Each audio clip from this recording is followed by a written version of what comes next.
ভাষা সৈনিক ডাকসুর জিএস অধ্যাপক গোলাম আজমের ইতিহাসটাও হাইজ্যাক শুধু না, গুম করে ফেলা হয়েছে। লজ্জা লাগে না? তামাদ্দুন মজলিস করে প্রিন্সিপাল আবুল কাসেম, আব্দুল মতিন, ভাষা সৈনিকরা, কত সিনিয়র লোকেরা 47-এ স্বাধীন হওয়ার পরে যখন কায়েদে আজম মোহাম্মদ জিন্নাহ প্রথম পূর্ব পাকিস্তানে আসলেন ঢাকা ইউনিভার্সিটিতে কার্জন হলের সামনে, তিনি যে বক্তৃতাটা করলেন যে Urdu and Urdu shall be the state language of Pakistan, ইউনিভার্সিটির ছেলেরা প্রতিবাদ করলেন, নো, এটা হতে পারে না। এই তো এই অংশের উপরে ভাষার অধিকারকে খর্ব করার এই বক্তব্যটা এই অংশের মানুষকে আন্দোলনে কিন্তু রাজপথে নামিয়ে দিল, নাকি বলেন? তারপরে কি হলো? 48-এ তখন ঢাকা ইউনিভার্সিটির কেন্দ্রীয় ছাত্র সংসদ ডাকসুর জিএস ছিলেন ভাষা সৈনিক অধ্যাপক গোলাম আজম, বিপি ছিলেন অরবিন্দ ঘোষ, লেখা আছে, আপনি পড়েন রেকর্ডে। তার কিছুদিন পরে যখন পাকিস্তানের প্রাইম মিনিস্টার লিয়াকত আলী খান আসলেন ঢাকা ইউনিভার্সিটিতে, এই অংশের আন্দোলনের ছাত্রদের ভাষা আন্দোলনের উত্তাল আন্দোলন দেখে তিনি এসেছিলেন ইউনিভার্সিটিতে বক্তব্য রাখছিলেন।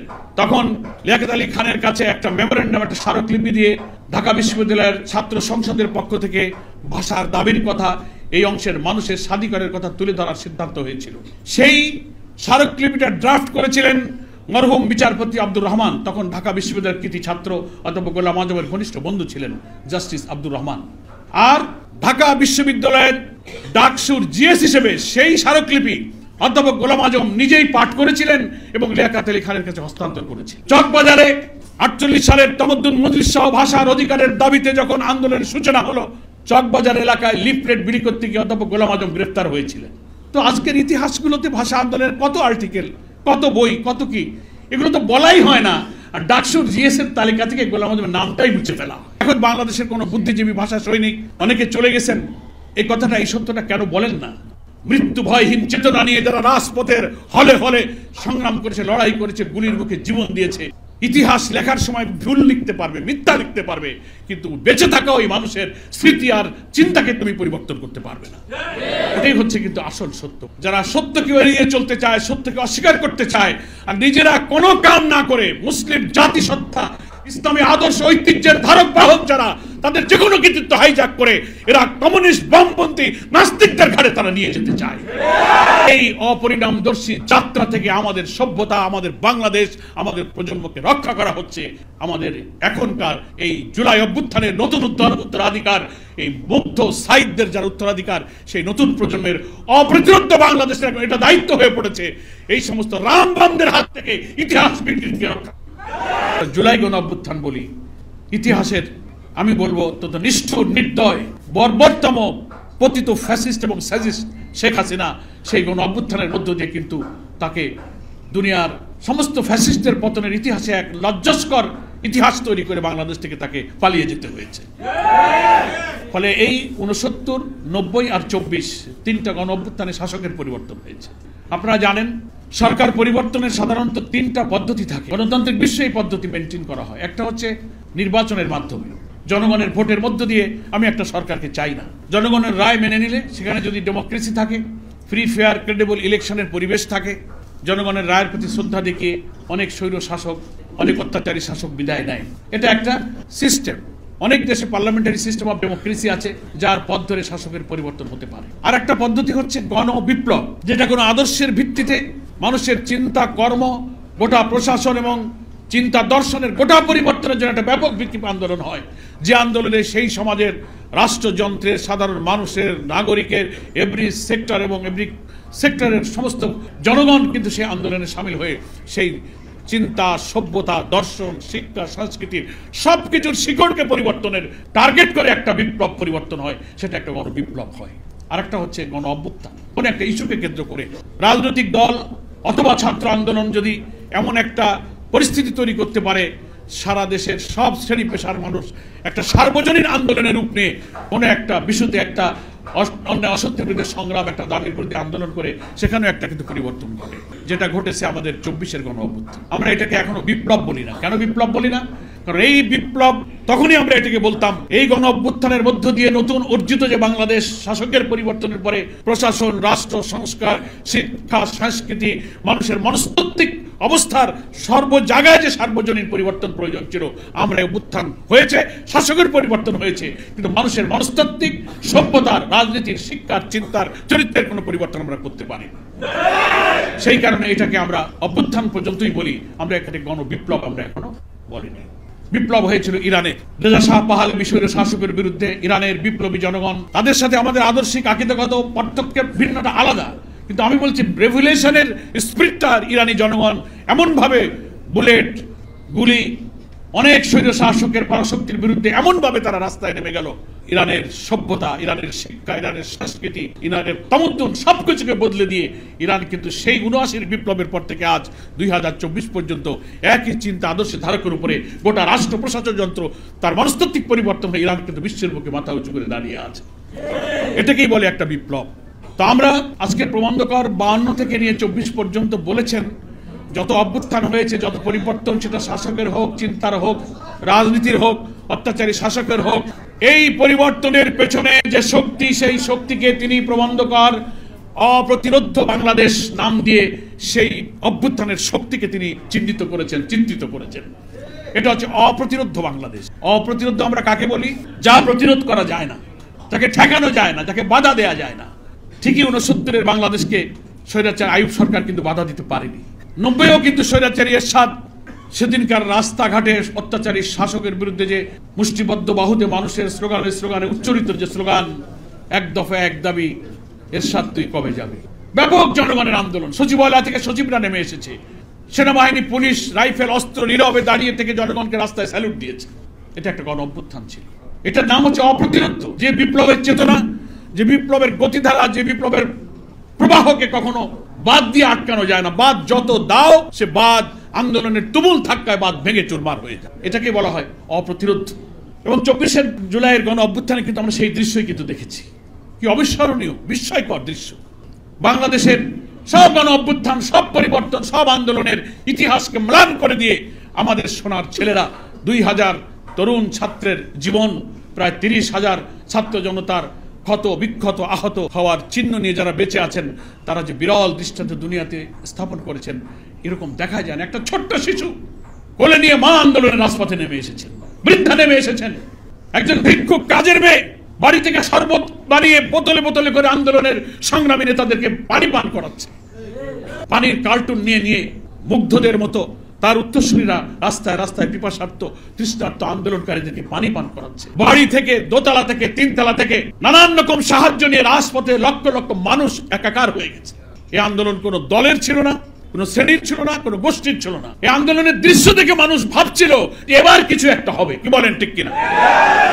এর আগের ১৫-১৬ বছর মানুষ হতাশ হয়েছে, মনে হয় এত আন্দোলন, 14, 18, 24 আমরা ভোট দিতে পারলাম না, সব বড় বড় নেতাদের ধরতেছে, গ্রেফতার করতেছে, মামলা দিচ্ছে, ফাঁসি দিচ্ছে, তোমরা আর পারবা না। অনেকে হতাশ হয়ে বলতো শেখ হাসিনা আর মরে যাওয়া ছাড়া ও বোধহয় বিদায় হবে না। এটা বলতো কিনা বলেন? কিন্তু না, আল্লাহ সত্য প্রমাণ করেছেন, ওর মরতে হয়নি। ওর নির্লজ্জ পরাজয় এবং নিষ্ঠুর, লজ্জাজনক, দুনিয়ার ইতিহাসে ন্যাক্কারজনক পতনের দৃশ্যকে বেঁচে থেকেই ওর দুই চোখ দিয়ে দেখতে হয়েছে।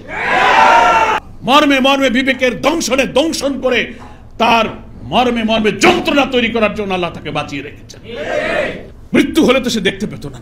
এটা ছিল এক এমন ঐতিহাসিক গণ অভ্যুত্থান, দুনিয়ার ইতিহাসে মানুষ দেখছে। আন্তর্জাতিকভাবে সারা দুনিয়ায় প্রবাসী বাংলাদেশের এই আন্দোলনে কিভাবে অনলাইনে সাহায্য করেছে, প্রযুক্তির মাধ্যমে এই আন্দোলনে অংশ নিয়েছে। এই পরিবর্তনের পরে সারা দুনিয়ার দেশে দেশে এই দেশের সংগ্রামী যে সমস্ত মানুষরা চলে গিয়েছিল, পালিয়ে গিয়েছিল, লেখাপড়ায়, পেশায় কোন রকম জীবন বাঁচিয়েছিল, তারা সব দেশে ফিরে এসেছে। বিপ্লব। এই জন্যই প্রবন্ধকারের 52 থেকে 24-এর এই গণ অভ্যুত্থানের মূল চালিকা শক্তিকে উনি একটা শব্দ দিয়ে যে আখ্যায়িত করেছেন, অপ্রতিরোধ্য বাংলাদেশ। এটি হচ্ছে যথার্থ একটা শব্দ। বাংলাদেশের মানুষ, বাংলাদেশের জনগণ, বাংলাদেশের মানুষ এবং বাংলাদেশের অত্যাচার বিরোধী, বৈষম্য বিরোধী, নির্যাতন বিরোধী, একনায়কতন্ত্র বিরোধী, কর্তৃত্ববাদের বিরুদ্ধে এদেশের মানুষের শক্তির যে নিউক্লিয়াস, এই 18 কোটি মানুষ হচ্ছে এক কথায়, এরাই হচ্ছে অপ্রতিরোধ্য বাংলাদেশ।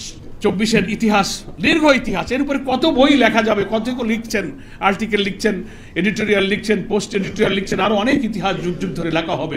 আমাদের শহীদদের নাম সোনার অক্ষরে স্মরণীয় হয়ে থাকবে, এটা ঠিক। কিন্তু বেদনা হয় তখন, যা আজকে সেমিনারে সবাই বলছেন, অনেক সত্য ইতিহাস কেন লেখা হয় না, লিখতে কেন মায়া লাগে?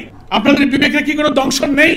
এখনই এই বিপ্লব হয়ে পারল না 6 মাস, 6.5 মাস গণ অভ্যুত্থানের পরে, এখনই কারা এই আন্দোলনের মাস্টার মাইন্ড ছিল, এর কৃতিত্ব এখন হাইজ্যাক করা শুরু হয়েছে। যেসব দলের বড় নেতারা বলে যে না আমরা এই আন্দোলনে ছিলাম না, ভিডিওতে আছে, এই আন্দোলনে ছিলাম, তার ছাত্ররা বলে আমরা এই মাস্টার মাইন্ড। কি বলবেন কি আপনি? কি হাইজ্যাক? আমি তো মনে করি মাস্টার মাইন্ড কারা, শহীদি কাফেলা ইসলামী ছাত্র শিবিরের কেন্দ্রীয় সভাপতি সেটা ঠিক কথাই বলেছে এই আন্দোলনের সব শহীদরা এবং গাজীরাই হচ্ছে এই আন্দোলনের মাস্টার মাইন্ড। এটা ছিনতাই করে লাভটা কি? শিবির কি করেছে বিশ্ববিদ্যালয়ে আর কি করেনি, এটা তো তোমার বক্তৃতা করে বলার দরকার নাই। ওই বিশ্ববিদ্যালয়, ঢাকার ছাত্র আন্দোলনে যারা দিনে রাতে মৃত্যু ভয়হীন চেতনা নিয়ে যারা রাজপথের হলে হলে সংগ্রাম করেছে, লড়াই করেছে, গুলির মুখে জীবন দিয়েছে, ইতিহাস লেখার সময় ভুল লিখতে পারবে, মিথ্যা লিখতে পারবে, কিন্তু বেঁচে থাকা ওই মানুষের স্মৃতি আর চিন্তাকে তুমি পরিবর্তন করতে পারবে না।